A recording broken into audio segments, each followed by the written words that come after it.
আমরা আজকে যে বিষয়ের পাঠ নিয়ে আলোচনা করব সেটি হচ্ছে বাংলা দ্বিতীয় পত্রের সমাস।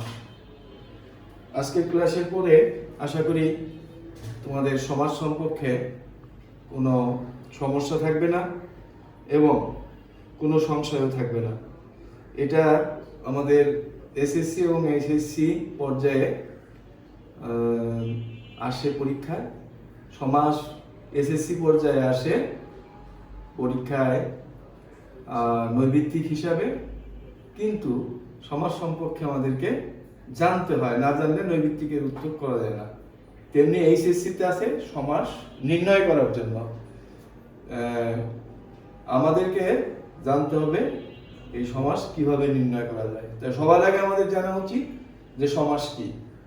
সমাস কি এই কথাটি যদি আমি জানতে যাই, তাতে বলতে সমাস মানে হচ্ছে সংক্ষেপ, মিলন বা একাধিক পদ একপদীকরণ, অর্থাৎ অর্থ সম্বন্ধ আছে এমন একাধিক শব্দের একসঙ্গে যুক্ত হয়ে একটি বড় শব্দের প্রক্রিয়াকে সমাস বলে। যেমন ধরে নেই বই ও পুস্তক একটি বড় শব্দ, একে আমি একত্রিত করে বই পুস্তক করে দিলাম। তেমনি যেমন দেশের সেবা আমি করে দিলাম দেশ সেবা, এটি একটি বড় শব্দ, দেশের সেবা আমি উজ্জ্বল করে দেশ সেবা করে দিলাম। সমাস নিঃসম্পূর্ণ করার জন্য, অর্থাৎ সমাজবদ্ধ নিষ্পন্ন করার জন্য এই সমাজবদ্ধ পদগুলিকে কিভাবে আমরা একত্রিত করতে পারি সে বিষয়ে একটু আলোচনা করে নেই। সমাসের প্রক্রিয়ায় সমাজবদ্ধ বা সমাজ নিষ্পন্ন পদটির নাম হচ্ছে সমস্ত পদ। যেমন এটি একটি সমস্ত পদ, বই পুস্তক একটি সমস্ত পদ, দেশ সেবা একটি সমস্ত পদ।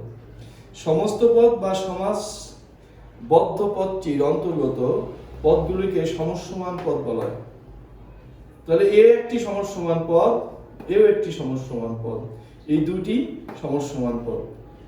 তৃতীয়ত, সমাসযুক্ত পদের প্রথম অংশকে বলা হয় পূর্বপদ এবং পরবর্তী অংশকে বলা হয় উত্তরপদ বা পরপদ। তাহলে দেখি আমরা সেটা কোনটা। যেমন বই ও পুস্তক, বই হচ্ছে পূর্বপদ আর পুস্তক শব্দটি হচ্ছে পরপদ বা উত্তরপদ। এখানে দেখো, এখানেও দেখতে পারো যে বই হচ্ছে পূর্বপদ, এই হচ্ছে পরপদ। আজকে এই পর্যন্তই। আগামী দিন সমাজ প্রকার ভেদ সহ সমাজের বিভিন্ন বিষয়ে আলোচনা করব। আশা করি তোমরা ক্লাসটিতে থাকবে আমার সাথে।